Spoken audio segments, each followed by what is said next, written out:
like the walls are caving in. Sometimes I feel like giving up, but I just can't. It isn't in my blood. Laying on the bathroom floor, feeling nothing. I'm overwhelmed and insecure. Give me something I can take to ease my mind slowly. Just have a drink and you'll feel better. Just take her home and you'll feel better. Keep telling me that it gets better. Does it ever? Help me. It's like the walls are caving in. Sometimes I feel like giving up. No medicine is strong enough. Someone help me. I'm crawling in my skin. Sometimes I feel like giving up, but I just can't. It isn't in my blood. It isn't in my blood.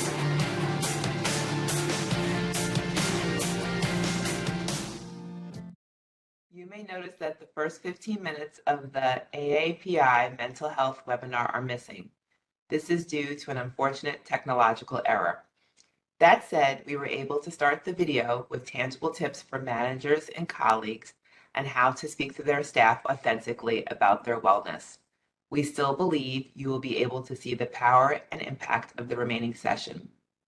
The recording will start with Gia Dolan and myself discussing her personal healing journey.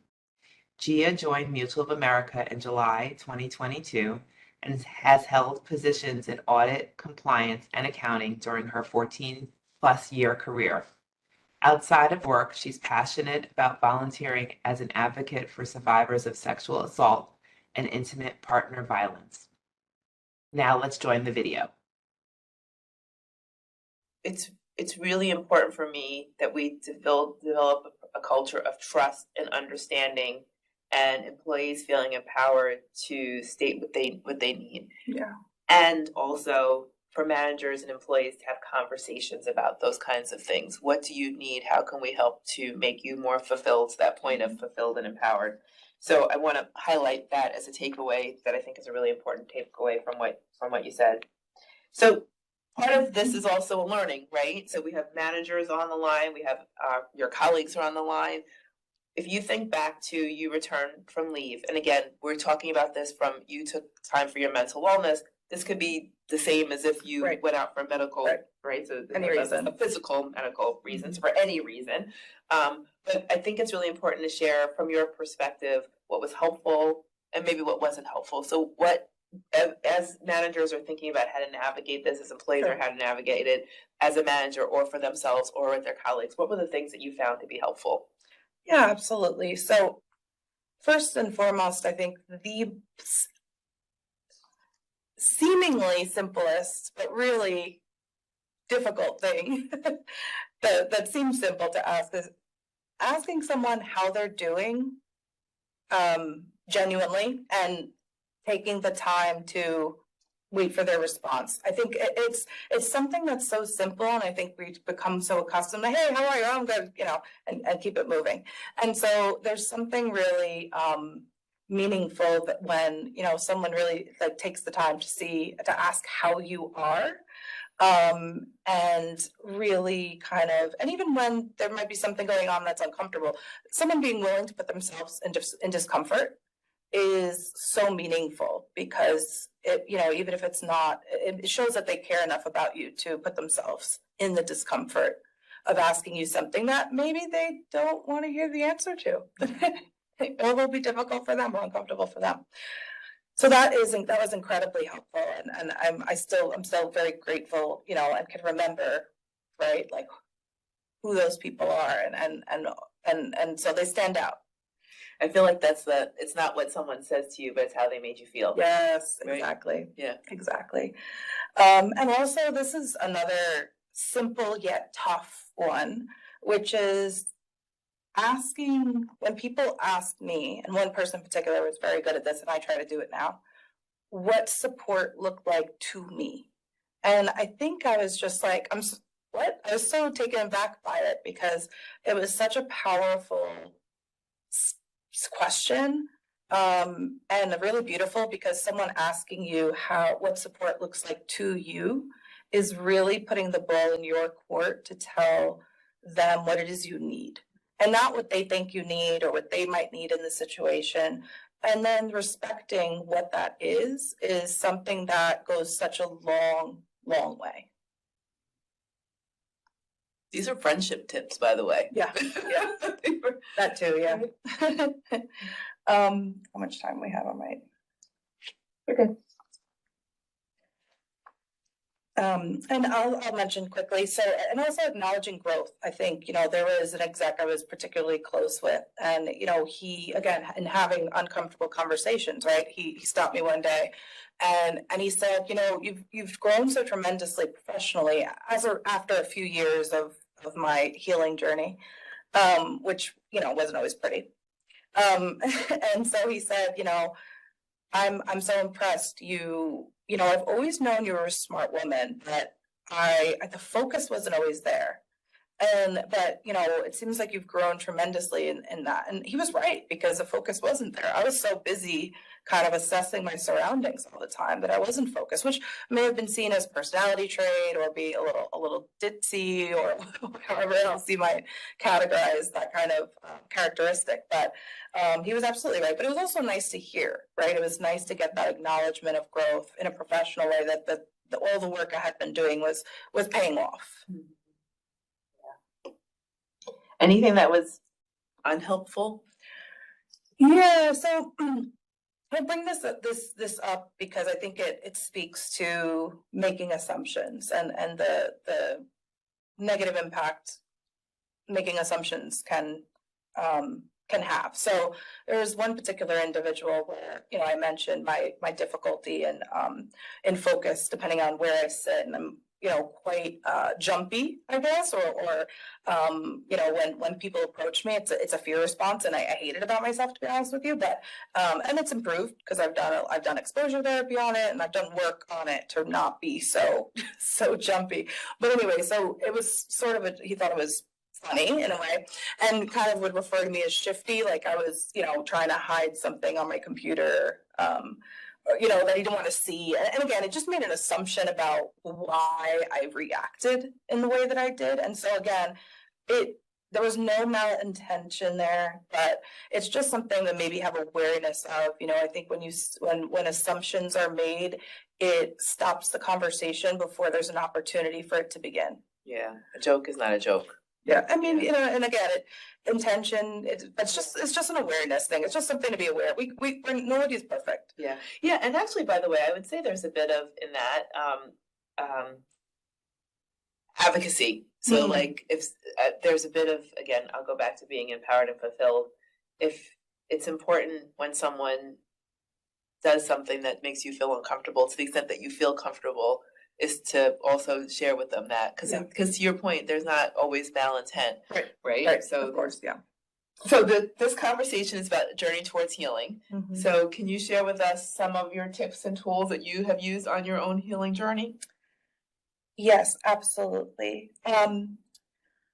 So I think overall, I found that I trying as much as I could that might be helpful was something I really enjoyed, because I had an active role in my own healing and what I liked and didn't like.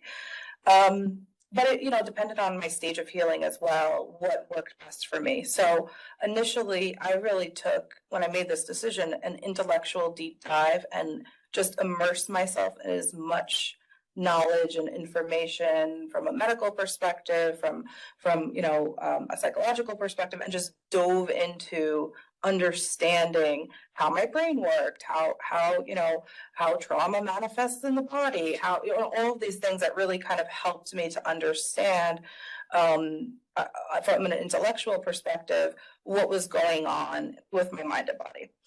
And then kind of the next phase, once I was sort of bought into therapy and therapeutic modalities, treatment modalities, I really found a lot of solace in peer support groups.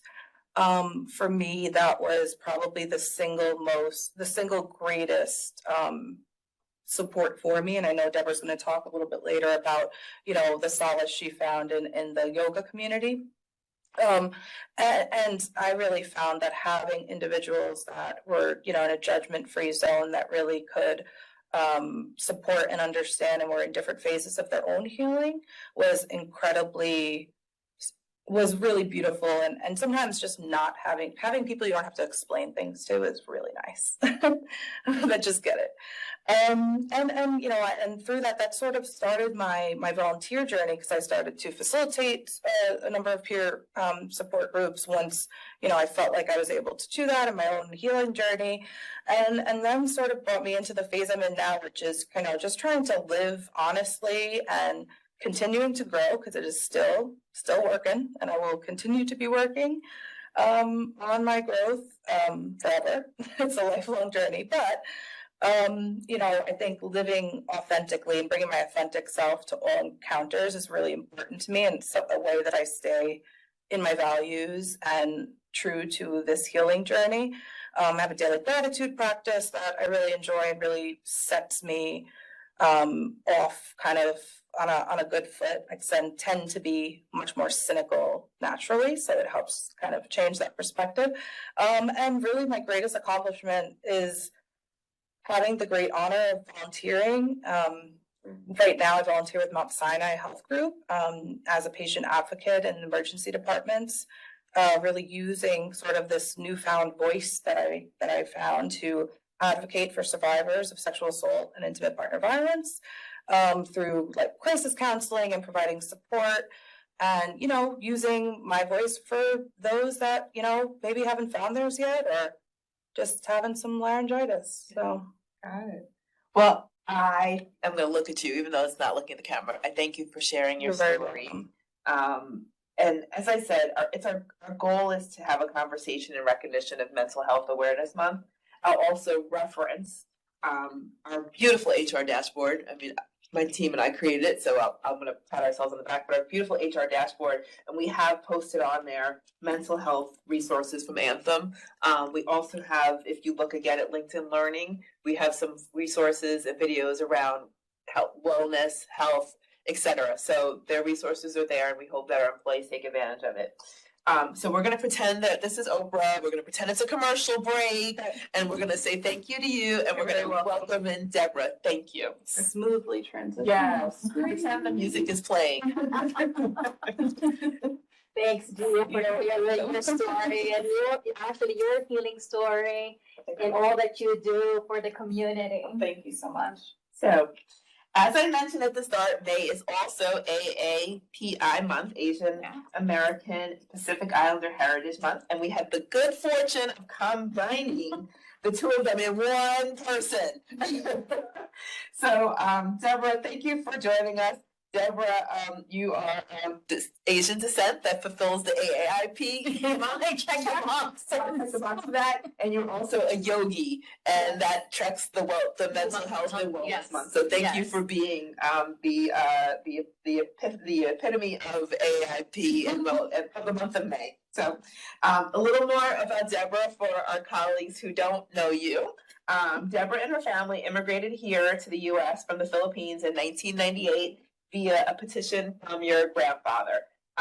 You joined the corporate finance division of Mutual America in 2003. That makes this your 20th anniversary. Yes. Okay. Are you looking because I owe you a gift? Is that what you say? Want to make a watch or an iPad? You have to ask people on my team about that. I'll ask someone on the team about that. You are the oldest of 3 siblings, and they call you Ate. Yes, Ate. Yes. Ate. Yes. Your sister Dorothy, who hopefully is on here cheering you on. Yes. Works in Hopefully. fan deconversion, and Daniel, your brother, who makes sure that I know what I'm doing with my computer. Thank you. Shout out to Daniel. He's in my office more than he probably wants to be. Works in land administration and the Solution Center also at Mutual of America.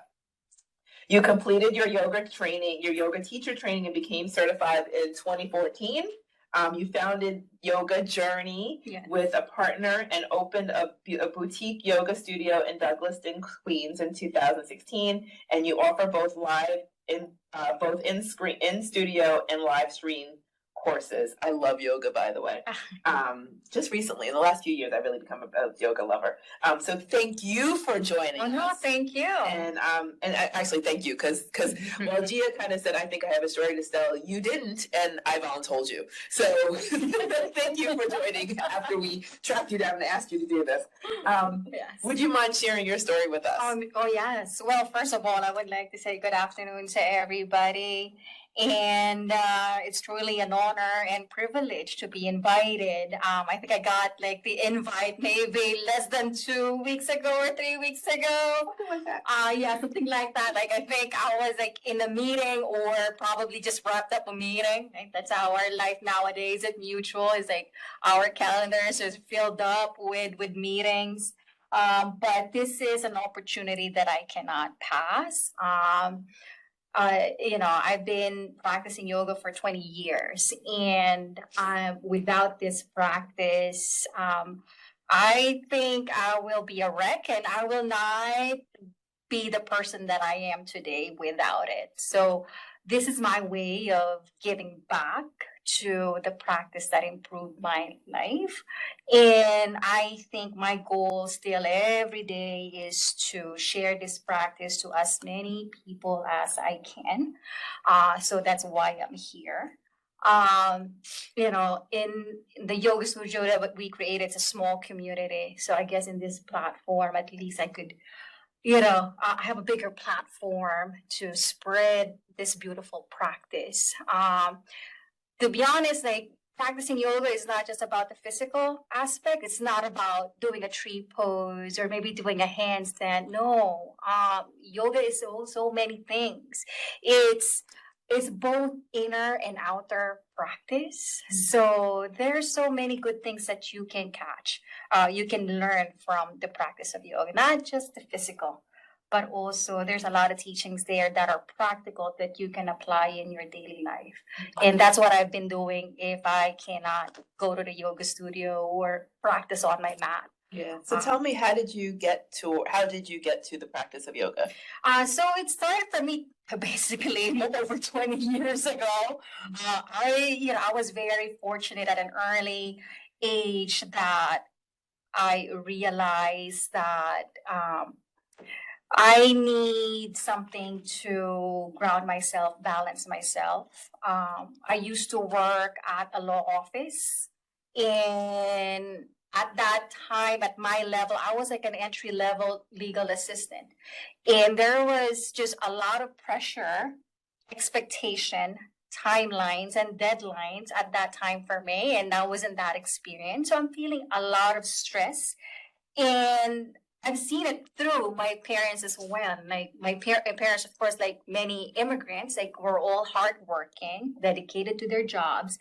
And I've seen them bring their stresses from work to our home. And that's something that I don't want to bring. And especially me at a younger age, I know that I have more working years ahead of me. So I got to find something that will separate my life at work and my life outside work. So tell me, what is yoga? So basically, yoga is an ancient practice. I think it's been around for over hundreds of years, and so it came from India, and not really recent, believe it or not, late 1800s and 1900s. That's when the time there was some interest in the West to bring yoga here in the West. So it's been around too in the West. So yoga, it came from the Sanskrit word yuj, means to unite or union, right? So what are we uniting? So basically we're uniting our body to our mind to our spirit. So that's what yoga is. Yeah. And so yoga has many physical benefits. What are some of the physical benefits of yoga? So obviously, right, like flexibility. Yes, we've seen that. Like you see that on Instagram, like people are very bendy. Yes. But for me, like flexibility is just not physical flexibility. It's also flexibility in the mind and your heart. So besides, I just want to I just want to say that, of course, increase strength, right? We become strong, like when we're doing asanas. We don't use we use our body as weights, right? So if you are 130 pounds and you're doing a plank pose, you're basically holding 130 pounds. So there's strength building in yoga. And of course, like if you have any inflammation, reduce inflammation, certain poses reduce inflammations, also boost your immunity, improve balance, obviously, cardiovascular functioning, improve bone health, better sleep. Yes. So if you're suffering from insomnia, do some yoga nidra or restorative yoga, improve brain functioning. And also it promotes better positive and body awareness. When we feel good, we look good. When you look at the Inside. Yes, from the inside out. Yeah. Yes. So, okay, so those are the physical, now it's mental health awareness. Yes. So tell me about the mental benefits of yoga. Sure. Yeah. So the number one thing why I signed up for yoga is because that it's a stress relief. And also with burnout too, like basically by practicing certain poses or maybe just meditating, it just relieves us from burnout and stress. It reduces anxiety, improves self-esteem. Yes, Yeah. I think that's very important, having improved self-esteem. Like what I said earlier, like what you feel inside, we also, it manifests on the outside. And also people see that when you feel good. Presence. I think nowadays, right, we are so consumed with what we're doing, we forget to be present. And what yoga brings is putting us in the present moment. Yeah.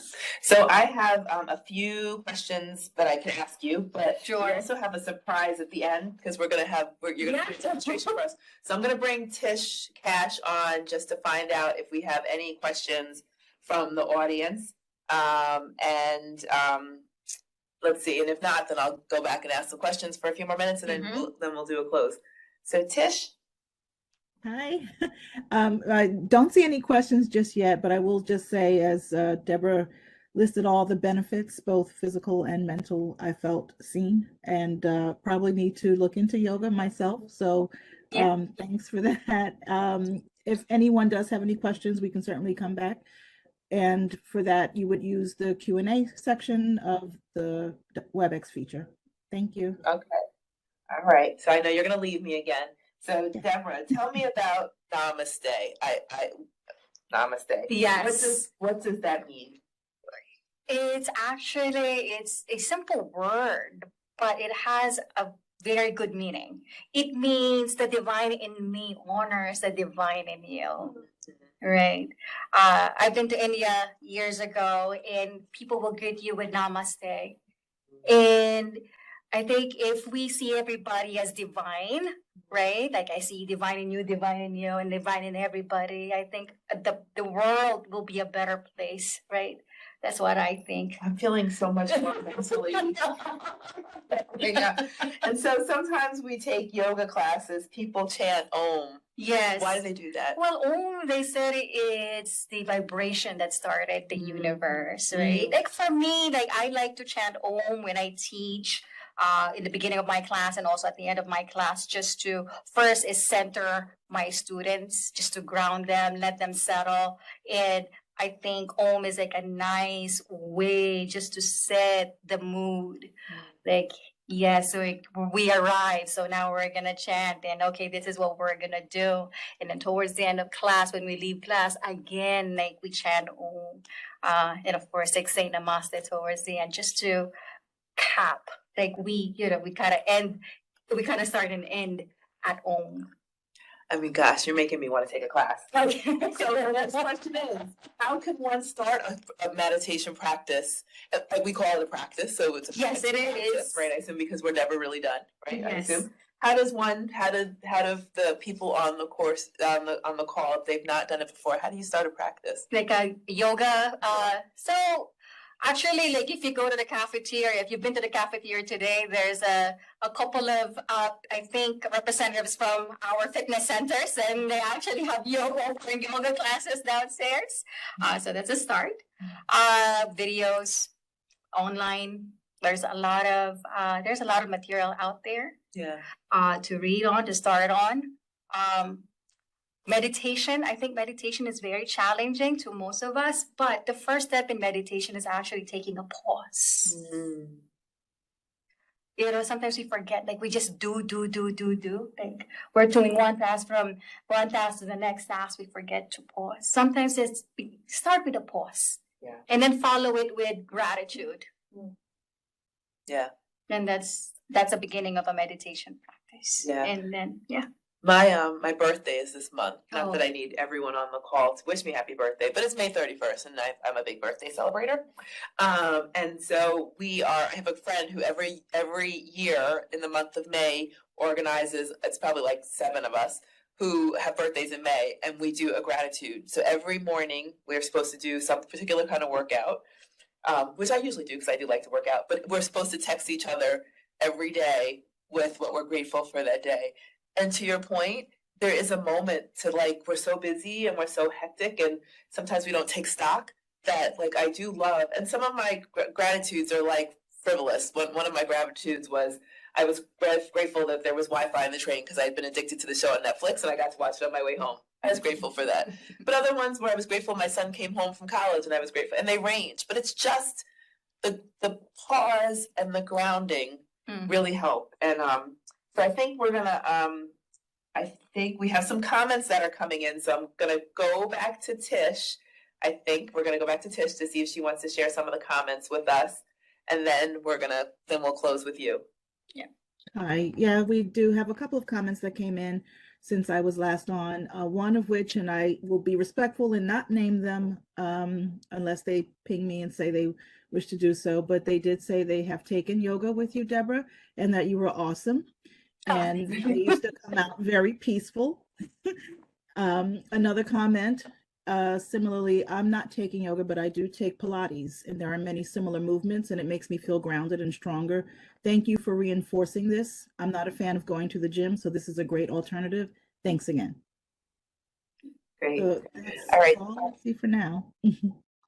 Maybe I don't know if that was your sibling who wrote in.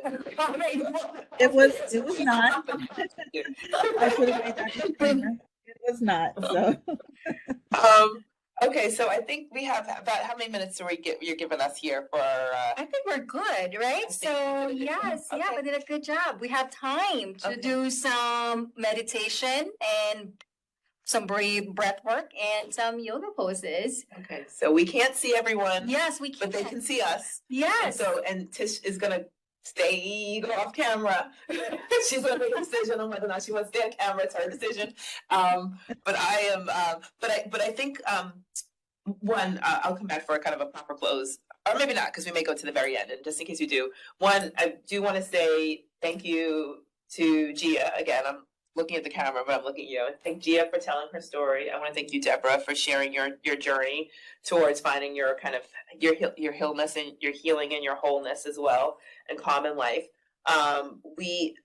Jenny Lum is the head of our benefits group. As I may have said in forums before, she's the head of our benefits group, and over time we would like to make her head of benefits and wellness, so we can spend more time talking about wellness, which I think is really important, and it's a key component of being able to survive, to be able to work with the brain space, but just to survive in life. And so I encourage those who are on the call, again, one more time, to look at the HR dashboard, because we do have some materials on there for mental health and well-being.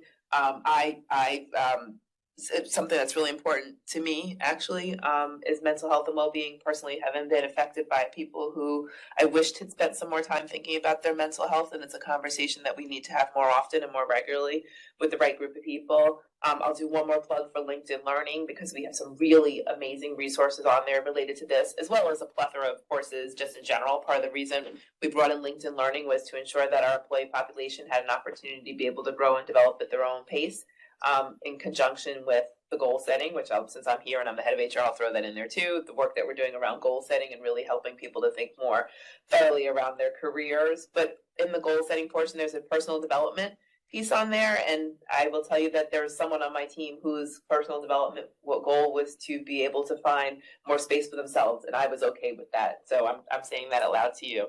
I hope that people take away from this the importance of self. Because as we say, if you don't put your mask on first, you can't help anybody else. And so that is, I think, the beauty of taking the time to honor this Mental Health Awareness Month. It's also the beauty of honoring Asian Pacific Islander Month, because I do think it's wonderful that there is this beautiful practice in the culture that we can take away from. So very practical. And so those are my kind of closing words, unless we have a few minutes, which I don't think we will. I think we'll go to the end. So I'm going to turn it back over to you. All right. So for those of you who are at home, and if you would like the full experience, feel free to maybe sit on the carpet if you ever have a carpet, or on the floor, and come to a comfortable cross-legged position. I'm just giving you this option for those who are at home. Sorry, like if you cannot multitask, or if I'm gonna take your time away from working, but that's basically the goal. We need to take ourselves off work and actually give some time to ourselves, because we give so much more to others, and then sometimes we neglect, right, to give to ourselves. So this is just a few minutes. So if you have an option to go to come to sit on the floor, come to a cross-legged position, but if you are on your desk here in the office or at home. So let's start by just coming to a comfortable, like, seated position wherever you are. Bring your palms on your lap, and then begin to slide your palms up and down your thighs. And feel free to close your eyes. So feel the warmth that you are creating between your palms and your lap.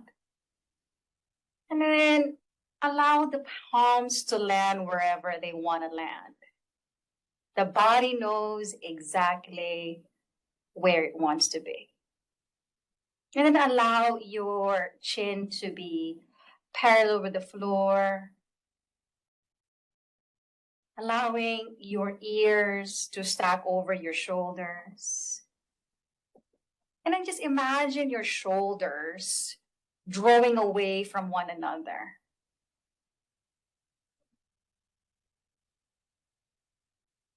And then if you haven't closed your eyes, imagine your eyelids are curtains, and closing your eyes. Imagine your eyes are like the window and your eyelids are the curtains. And just relaxing the entire face. Relaxing the corner of your eyes and your mouth. And just begin to scan your body from your head to your toes, or from your toes to your head. Just checking in. Just check in and ask yourself, how am I doing as of this moment?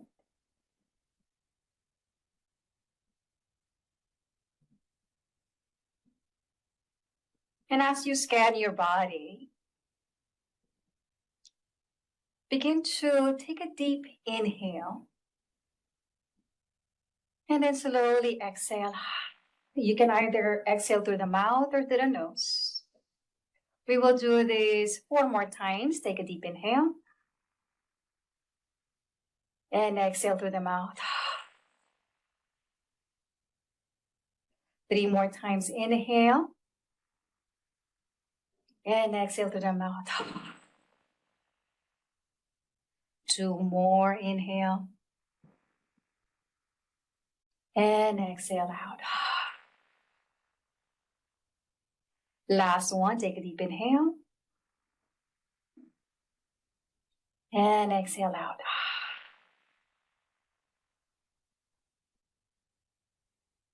And then just notice the shift in your body. by just doing this deep breathing.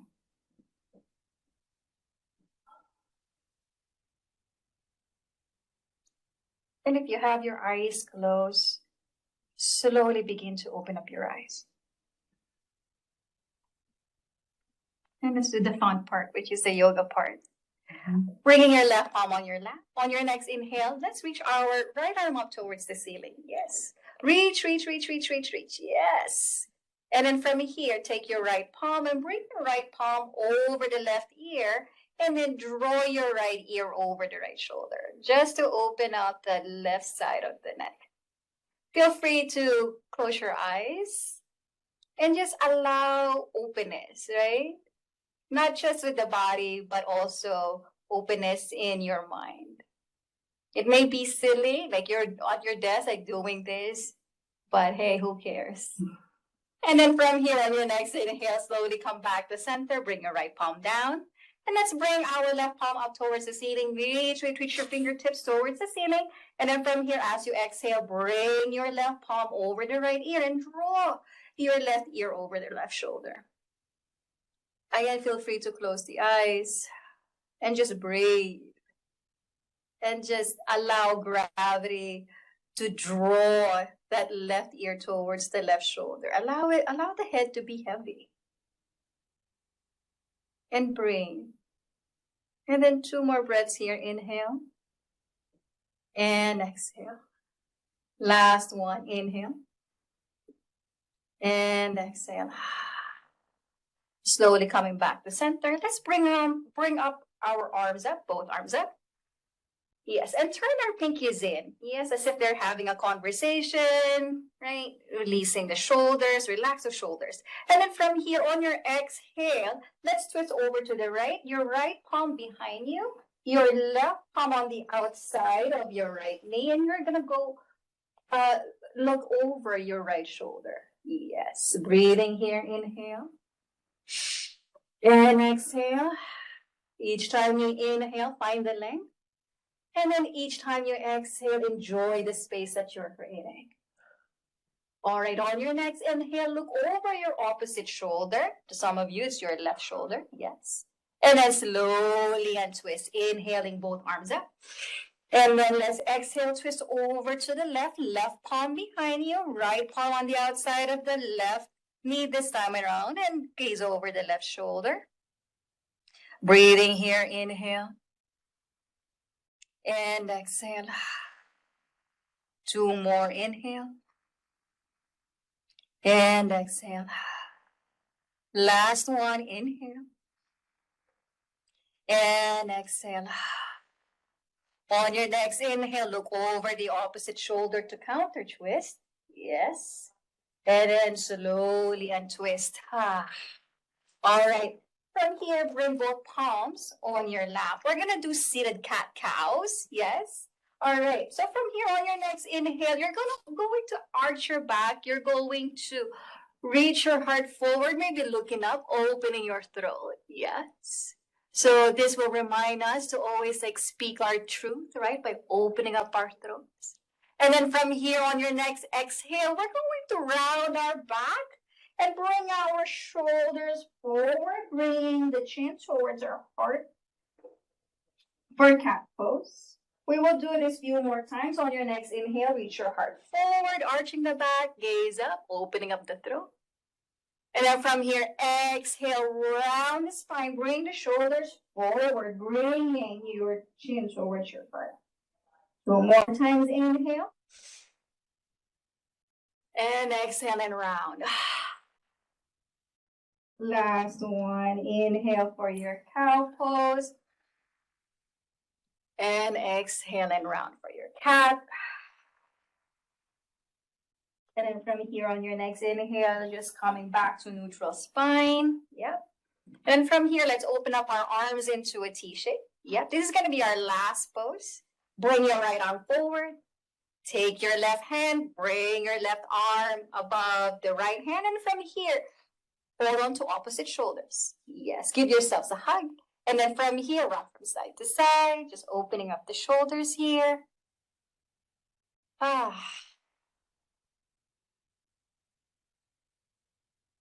And then slowly coming back to center, opening up your arms again into a T shape. Left arm forward this time. Bring the right arm on top of the left arm. And then give yourselves a hug, holding on to opposite elbows. And then rock from side to side. I think we did this a lot during the pandemic, like air hugging ourselves. But I think for me, like at the end of the day, right, we always have ourselves to hug. And then slowly come back to center. And then let's bring our arms up. And then from here, connect our palms together.